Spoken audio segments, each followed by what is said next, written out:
And now, here's your host of Shaping Success, Wes Tankersley.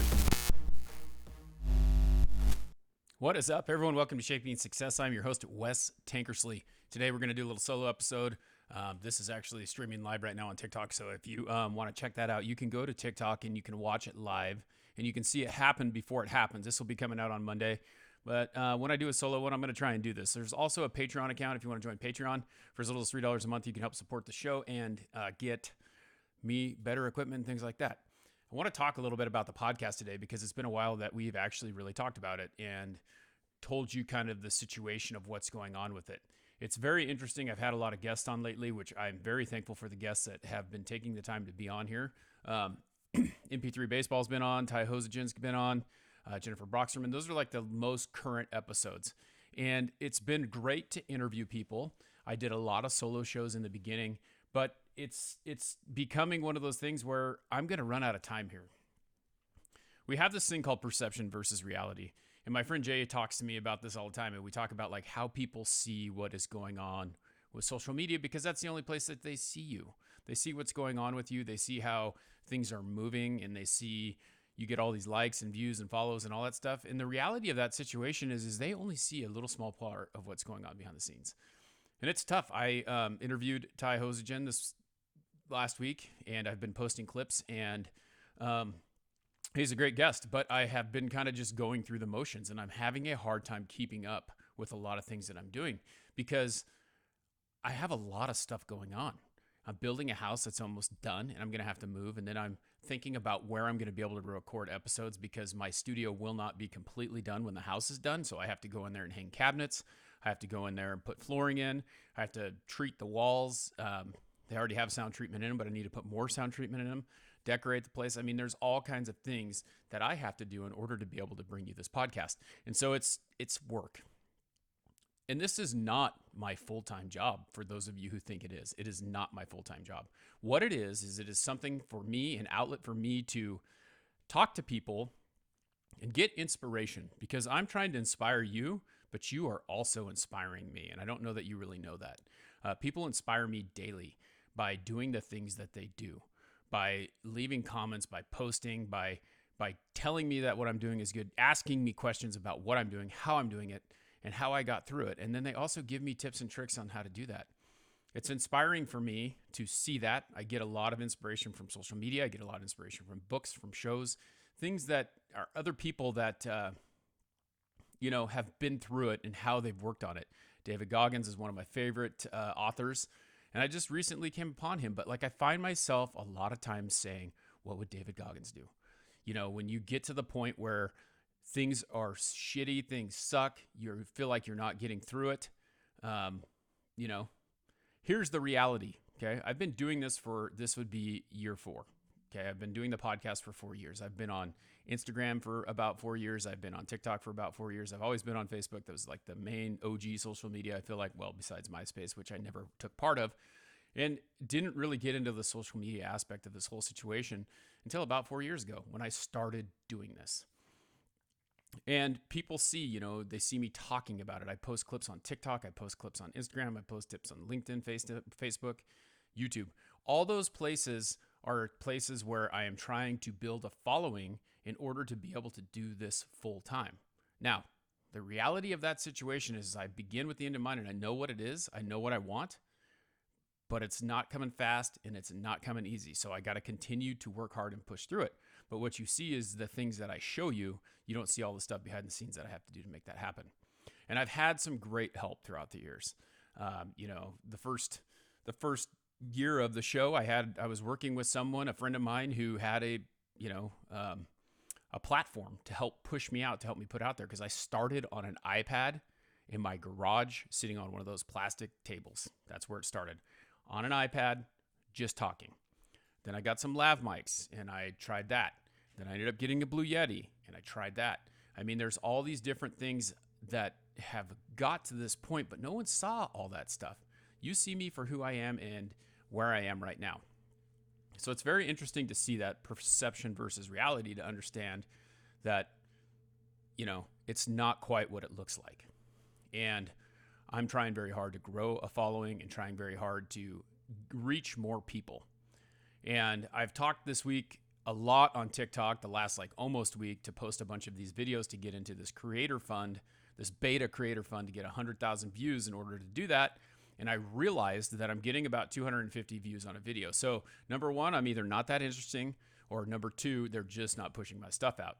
No matter what, I found a way to do the work. So doing the work entails me doing about 400 videos to get that 100,000 view mark. And to do 400 videos, it takes a lot. I got to put out, 25 a day in order to make that happen so that I can get those 100,000 views that they're asking for. I already have the 10,000 followers. There was one other thing, and I've already met that. The only thing that I wasn't at was the 100,000 views, which this morning I made it there. But now, what do you have to do? In order to keep that going, you have to maintain that and keep it pushing over and over and over again until you can get that 100,000 views multiple times. So it takes a lot of work, and that is something that I've been working on. As far as the podcast goes, like I said, I've been doing it for 4 years. The perception is that millions of people watch it. I got tons of YouTube followers, blah, blah, blah, blah, blah. No, not really. This year, recently, it's been 4 years that I've done it. I finally got monetized on YouTube. What does that mean? People always talk about getting monetized, right? Monetized on TikTok means that you get probably about 3 or 4 views, or 3 or 4 cents a day. That's what that means. 3 or 4 cents a day. It's something. It's better than nothing, right? And the same thing for YouTube. In order for you to make 9 cents on a YouTube short, you have to have 1,000 views on those shorts. Okay, not happening. So those things don't happen. So when you sit there and you're like, oh, this guy's killing it and this guy's making things happen, and this is not just for me. This is my friend Jay and I have been talking about this for quite a while, because we both have 2 really good podcasts. Check out Hard Parking Podcast with Jay Finning, and it's a non-automotive podcast. He talks about cars and stuff like that, but he talks about culture and society too. And we're really good friends. He does all the audio editing for me. But that's the other thing too, is like I have to have these people in my corner, because there is no way that I can keep up with what I'm doing without having some people support me and help me. So Jay has been there for a long time for me. First of all, we were just bouncing ideas off of each other, and then he started editing my podcast for me, and now he's doing the clips for me. I had Wolf K, who has been on the show multiple times, helping out, doing a lot of stuff for me as well. He was making my clips for me. He was helping me with my website, which is currently in process of getting completed. But I've been trying to have a website for a long time, and I actually have 2 of them. Brandy Singleton helped me with the Shaping Success Network podcast or website, but trying to get the merchandise out there for people to buy it, because we have stickers, shirts, sweatshirts, all that stuff. Trying to get people to tune in, trying to get views on different platforms, all coming from Gary Vee, who's, just post, and something's going to happen. So I'm hoping that something happens, but you also have to start to get narrowed down and narrow your focus down and start to push where the things are happening. So I spend a lot of time on TikTok, because guess what? That's where the majority of the situations are happening and occurring. I've had about 3,000 Instagram followers for a while now. I don't even know if I have 3,000. Anyway, I've been stuck at the same number of Instagram followers for a while. Luckily, you get these people that you have on the show, like not last week, but the week before, I had Mark Paul on MP3, and he shares stuff. And so he's sharing stuff, and I'm gaining following from him. And that's kind of what it is. When you share someone's stuff, it's a collaboration with you and them to hopefully gain a bigger following. And they're benefiting from being on the show. They're benefiting from telling their story from me, and I'm benefiting from having them. And that's what you try to do. But then also, people want to see who you are. They want to know what type of person you are. I like that guy. I like Wes because he tells it how it is. I like this. I like that. And they want to know that you're real, not fake. And nothing that I do is not the reality of my life. It is not fake. I tell my story how it is. I am who I am. I really think this way. I really go through those processes. I really struggled being positive for a very long time. I was a glass half empty guy all the time. And then when something good happened, I was excited because that was the way it was. And I started to just change that perception of myself and think about it in a different way. So now when you make that switch and you get around people who don't look at things that way, It really changes your outlook on the way that you look at things because it can draw you down pretty quickly. I talked about this in a video where you walk into a room and you're in a good mood and everything's going well, and then someone just starts talking about the negative things that are happening. This could be at work. Like, this happened at work lots of times. Like, they talk about the negative things that are happening with the company, and I'm in a good spot, in a good headspace, and all of a sudden they start talking about negative things. And it's not that they're bad things, but they start talking about, oh, so-and-so did this, so-and-so did that, blah, blah, blah. Can you believe this? Can you believe that? And the next thing you know, you're like, oh, I can't believe that. You start getting into that mood. And the people that you are around and the people who bring you down are the people who can change that reality for you. And so I'm constantly trying to stay in that positive headspace. I walk into a house, I don't get the sale. Well, I'll get the next one. Or you can say, why can't I sell anything? Like, you changing the words in your head and making a different reality of the situation, because it is what it is. It's true. It's not just because something negative happened didn't mean that there wasn't many other positive things that happened. And I think a lot of people don't understand that. So it's easy to dwell on the bad things because we have been conditioned to dwell on the bad things. And what's been great about some of the people that I've had on recently is they're talking about the way that you communicate and the words that you tell yourself and the way that you frame them and how they can change the whole outcome. So with the podcast, okay, as for 4 years, these are some of the stats that I have, all right? These are some of the stats that I have. Now, I call it a podcast because it is a podcast. It is audio, which most people don't understand that podcast is typically audio only. That's a podcast. Everyone thinks, well, Joe Rogan's only on video, blah, blah, blah, blah, blah. That's a podcast. Well, it's not. It's a show. I mean, it's different than what a podcast is, because a podcast is meant to be audio only. It's not a radio show. It's just audio of what you're doing. So this goes on to audio platform. On an audio platform, I've got 43,000 downloads, okay?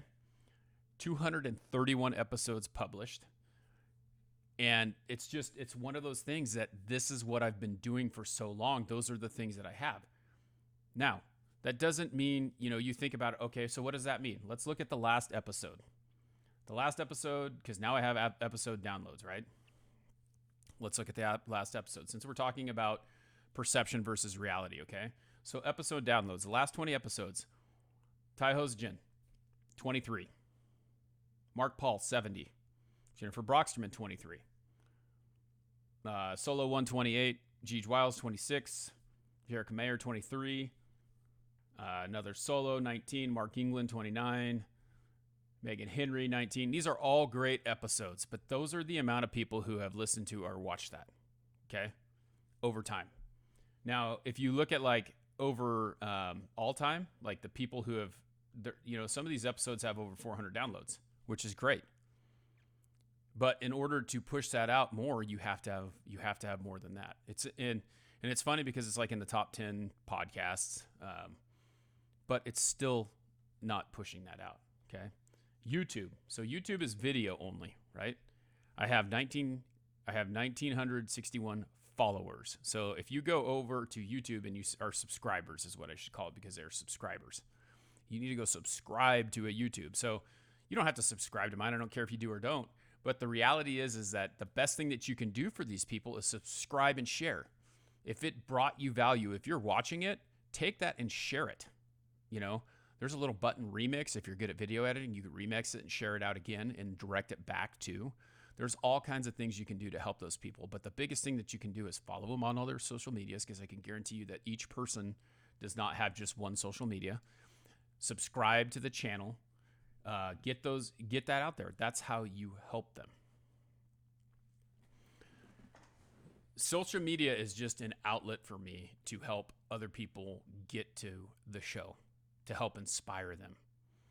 Making the stickers, making the shirts, making the sweatshirts, hats, things like that, selling the merchandise is important as well.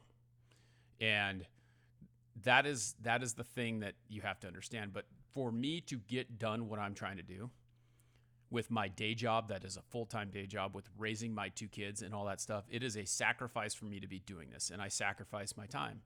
And I've restructured the way that I do things to make it happen. So think about that when you see people do that. But the main goal in this whole thing is to let you know that you motivate me. All right. You motivate me to keep doing this. There are multiple people who are in my life that continue to push and continue to help me keep driving forward, moving forward. And I always say someone should put that on a shirt, because guess what? I put that on a shirt. And that, to me, the reason why is because I wear these clothes that I have. This is I'm wearing just a regular Nike Polo right now, only because I got to go to work after I get done with this. But things on shirts change the way that I think about stuff. Like I look at it. All right, you get pissed off about something. I look down at my shirt. It says move forward on it. Keep going. Don't stop. And that doesn't mean that you're always going to be moving forward. It means that you could stall. It means that you could take a step back, but you're going to try and keep going forward. And so putting those on shirts and things like that helps get that out. So anyway, I know that I've taken a lot of your time to ramble about these types of things, but just remember, the best thing that you can do is subscribe, share, follow, and help someone do that. If you want to support a little bit more, you can join the Patreon. I currently have one Patreon. I've been doing Patreon for, 4 months. But what's cool about Patreon is if there's a guest on, I always ask each guest, hey, can we have a conversation after? Can I record that? Can I post it on my Patreon? You're going to get some extra bonus coverage about the outside conversation, because a lot of times with the interview, some of the good stuff happens before and after, because we're kind of debriefing or briefing about what's going on, and you get to hear a little bit of insight on what's happening with that. So something to think about. All right. If you want to join the Patreon for as little as $4 a month, that is helpful. It also helps me to make sure that you have the best sound possible. I do pay someone to edit my podcast. And the more money that I bring in, the more I can start paying some of the people that do help me outside of that. One of my Patrons, Nikki Pavlovich, thank you for being a Patreon, my one Patreon, actually writes all the show notes for me, because I just don't have time. And she's taken on a little bit more role with that to help me write descriptions and things like that for clips, because I have noticed that I'm not doing the best that I can, because I'm stressed about all the things that I have going on.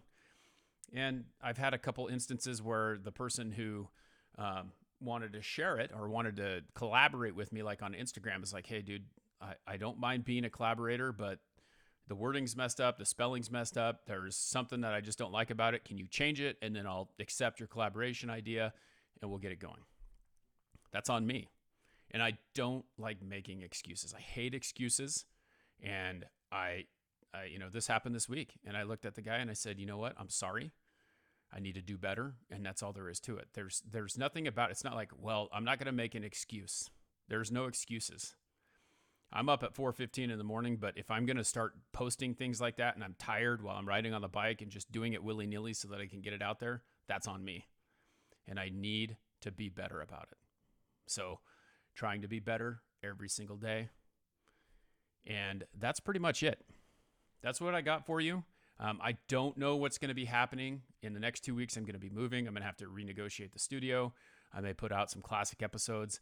Let me know in the comments or DM me and let me know what episode you'd like to hear again, because I can repost them and get them up so that you can hear some of the cool ones. We've had some really great ones over the last 4 years, and there may be something that you want to know about. If you have any show ideas, hit me up. You can always email me, wes@westankersley.com. If you join the Instagram channel, I'm running a contest right now. You probably, if you're watching this on TikTok, you're not going to hear it, but you need to go join the Instagram channel so that you are able to get some of those drawings. Right now, whoever votes in the poll gets a chance to win a Move Forward t-shirt. I'm going to be doing some giveaways like on TikTok with stickers and things like that, and just try to get those out. And, that's it. But I want to challenge you every single day, to find the shape of your success, because it is different for every single person, and that your success is not the same as what mine is. So go out there, define it, be the best you can every single day.